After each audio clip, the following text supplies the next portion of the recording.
श्री गुरु तेग बहादुर साहिब के 350वें शहीदी दिवस को समर्पित पंजाब सरकार की श्रद्धा और सत्कार से भरपूर पहल। पंजाब के 23 जिलों में गुरु साहिब के जीवन और बलिदान को दर्शाते light and sound show Srinagar, Gurdaspur, Faridkot और तख्त श्री दमदमा साहिब, तलवंडी साबो से अनंतपुर साहिब तक 4 महान नगर कीर्तन तथा 23, 24 और 25 नवम्बर को अनंतपुर साहिब में होने वाले भव्य समागमों में मुख्यमंत्री सरदार भगवंत सिंह जी मान की ओर से सभी को नतमस्तक होने का हार्दिक अनुरोध। आइए अपनी अटूट श्रद्धा और सत्कार के साथ इन समागमों का हिस्सा बने।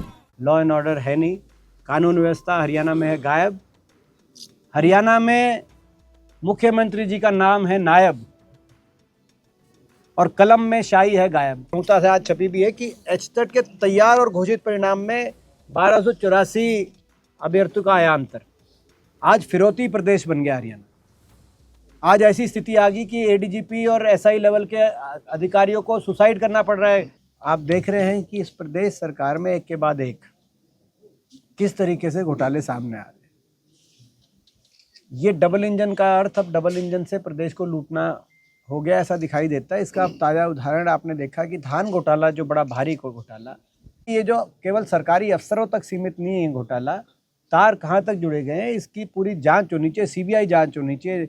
जो ये धान घोटाला है कि इतने बड़े पैमाने पर किसान के नाम पे कौन लूट गया भाई, कौन से राइस मिलर थे, इन राइस मिलरों की तार किस किस भाजपा के नेता से जुड़ी हुई है, कौन से अधिकारी थे, वो के अधिकारी किस किस नेता से जुड़े हुए हैं। करनाल के अंदर इतना व्यापक जितना उनका फिजिकल वेरिफिकेशन में आया उससे 40% ज़्यादा पेमेंट हुई है। आप अंदाज़ा लगाओ।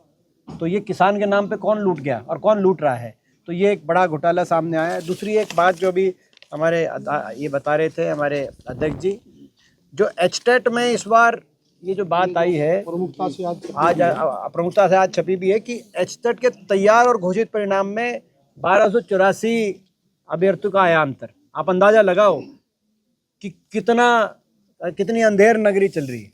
केंद्र सरकार तो कह रही है हरियाणा की पुलिस फोर्स देश में सबसे ज़्यादा गिरावट हरियाणा की पुलिस फोर्स में आई है, और अपराध में केंद्र सरकार बता रही है, गृह मंत्रालय, की सबसे ज़्यादा अपराध आज हरियाणा में देश में। आज फिरौती प्रदेश बन गया हरियाणा। आज ऐसी स्थिति आ गई कि एडीजीपी और एसआई लेवल के अधिकारियों को सुसाइड करना पड़ रहा है। ये पुलिस के अंदर क्या स्थिति बन रही है, हरियाणा की पुलिस के अंदर, पुलिस फोर्स के अंदर, कितनी चिंता की बात है प्रदेशवासियों के लिए। कोई नागरिक अपने आप को सुरक्षित नहीं महसूस कर रहा। आप चेक करो भिवानी में कितने डॉक्टरों, कितने व्यापारियों, और पूरे प्रदेश में चेक करो जिनका फिरौती आई हुई है, वो अपने बेचारे कहीं विदेशों से आ रही है फिरौती, कहीं जेलों से आ रही है फिरौती, और वो बेचारा अपना पीछा छुटाता घूम रहे हैं। और पुलिस के अंदर ऐसे अधिकारियों को ढूंढते घूम रहे जो सेटलमेंट कराएंगे। ये स्थिति आज हरियाणा की हकीकत की जो सिचुएशन है। लॉ एंड ऑर्डर है नहीं, कानून व्यवस्था हरियाणा में है गायब। मुख्यमंत्री जी का नाम है नायब।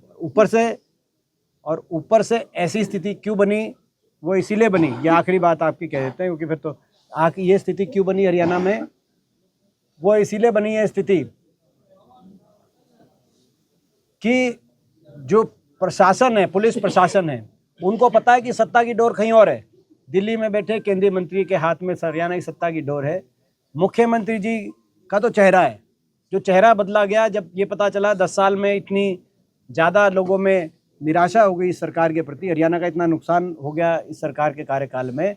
आखिर में चुनाव से पहले चेहरा बदलने की जरूरत हुई, लेकिन चेहरा बदला, लेकिन पावर वहीं की वहीं है। इसका सबसे बड़ा सबूत आपने देखा होगा जब अठावले जी, जो केंद्रीय मोदी सरकार के मंत्री हैं, मोदी कैबिनेट में मंत्री हैं के अठावले जी, वो जब गए मुख्यमंत्री नायब सिंह सैनी जी से मिलने मुख्यमंत्री निवास पर, वो जब मुख्यमंत्री जी से मिल रहे थे तो मुख्यमंत्री जी ने उनको ये कहा कि मेरे हाथ में तो 2 चपरासियों का ट्रांसफ़र करने की भी पावर नहीं है, मैं नहीं कर सकता। ये कहा, बड़ी बात नहीं है। उससे बड़ी बात ये है कि उस समय चीफ प्रिंसिपल सेक्रेटरी खुल्लर साहब बैठे थे, उनकी मौजूदगी में कह रहे हैं कि मेरे पास तो इतनी भी पावर नहीं है कि मैं 2 चपरासियों की बदली कर सकूं। ये हरियाणा में प्रजातांत्रिक सरकार की यथास्थिति है।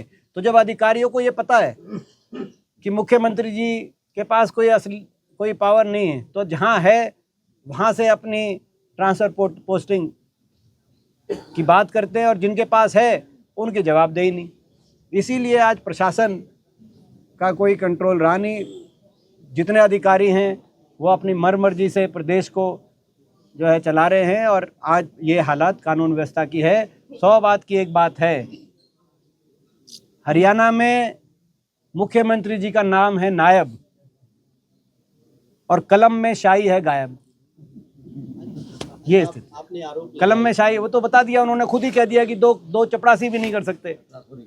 तो फिर चपरासी ट्रांसफर नहीं कर सकते हैं तो फिर क्या बचा?